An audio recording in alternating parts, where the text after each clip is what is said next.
ಕೊಪ್ಪಳ ತಾಲೂಕಿನ ಶಕ್ತಿಪೀಠವೆಂದೇ ಪ್ರಸಿದ್ಧಿ ಪಡೆದ ಹುಲಿಗೆಯ ಶ್ರೀ ಹುಲಿಗೆಮ್ಮ ದೇವಿಯ ಮಹಾರಥೋತ್ಸವ ಭಕ್ತಿಯಿಂದ ಹಾಗೂ ಅದ್ದೂರಿ ಸಂಭ್ರಮದ ನಡುವೆ ಜರುಗಿತು. ಗೊದೋಳಿ ಸಮಯದಲ್ಲಿ ನಡೆದ ಮಹಾರಥೋತ್ಸವಕ್ಕೆ ರಾಜ್ಯದ ವಿವಿಧ ಜಿಲ್ಲೆಗಳೊಂದಿಗೆ ಆಂಧ್ರಪ್ರದೇಶ, ತೆಲಂಗಾಣ ಮತ್ತು ಮಹಾರಾಷ್ಟ್ರ ರಾಜ್ಯಗಳಿಂದಲೂ ಲಕ್ಷಾಂತರ ಭಕ್ತರು ಆಗಮಿಸಿ ದೇವಿಯ ಕೃಪೆಗೆ ಪಾತ್ರರಾದರು. ಕಲ್ಯಾಣ ಕರ್ನಾಟಕ ಭಾಗದ ಪ್ರಮುಖ ಶಕ್ತಿ ಪೀಠಗಳಲ್ಲಿ ಒಂದಾದ ಹುಲಿಗೆಮ್ಮ ದೇವಿಯ ರಥೋತ್ಸವ ಹಿನ್ನೆಲೆಯಲ್ಲಿ ವಿವಿಧ ಧಾರ್ಮಿಕ ವಿಧಿವಿಧಾನಗಳು ನೆರವೇರಿದವು. ದೇವಿಗೆ ಕಂಕಣ ಧಾರಣೆ, ಲಘು ರಥೋತ್ಸವ, ಪ್ರಸಾದ ಕೇಳುವ ಸಂಪ್ರದಾಯ, ಬಾಳೆದಂಡಿ ಆರೋಹಣ ಹಾಗೂ ಗಂಗಾದೇವಿ ಪೂಜೆ ಸೇರಿದಂತೆ ಹಲವು ಆಚರಣೆಗಳು ಭಕ್ತಿ ಭಾವದಿಂದ ನಡೆದವು. ಉದೋ ಉದೋ ಎಂಬ ಘೋಷಣೆಗಳ ನಡುವೆ ಸಾವಿರಾರು ಭಕ್ತರು ದೇವಿಯ ರಥವನ್ನ ಎಳೆಯುವ ಮೂಲಕ ತಮ್ಮ ಭಕ್ತಿಯನ್ನ ವ್ಯಕ್ತಪಡಿಸಿದರು.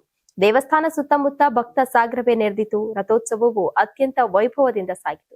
ರಥೋತ್ಸವದಲ್ಲಿ ಕೊಪ್ಪಳ ಸಂಸದ ರಾಜಶೇಖರ್ ಹಿಟ್ನಾಳ್ ಸೇರಿದಂತೆ ಹಲವು ಜನಪ್ರತಿನಿಧಿಗಳು ಭಾಗವಹಿಸಿದ್ರು. ಯಾವುದೇ ಅಹಿತಕರ ಘಟನೆ ನಡೆಯದಂತೆ ಪೊಲೀಸ್ ಇಲಾಖೆ ಕಟ್ಟುನಿಟ್ಟಿನ ಬಂದೋಬಸ್ತನ್ನ ಕಲ್ಪಿಸಿತು. ಒಟ್ಟಾರೆ ಹುಲಿಗೆಮ್ಮ ದೇವಿಯ ಮಹಾರಥೋತ್ಸವವು ಭಕ್ತಿ, ಸಂಪ್ರದಾಯ ಮತ್ತು ಸಾಂಸ್ಕೃತಿಕ ವೈಭವದ ಸಂಗಮವಾಗಿ ಗಮನ ಸೆಳೆಯಿತು. ನೀವು ಸಣ್ಣ ಆಗ್ಬೇಕಲ್ವಾ? ಅದು ಒಂದು ಉತ್ತಮ ಆಹಾರದಿಂದ ಸಣ್ಣ ಆಗ್ಬೇಕಲ್ವಾ? ಪ್ರತಿದಿನ ನಮ್ಮ ಜೀನಿ ಸ್ಲಿಮ್ ನ ಯೂಸ್ ಮಾಡಿ ಯಾವುದೇ ಸೈಡ್ ಎಫೆಕ್ಟ್ ಇಲ್ದಂಗೆ ನೀವು ಸಣ್ಣ ಆಗ್ತೀರಾ.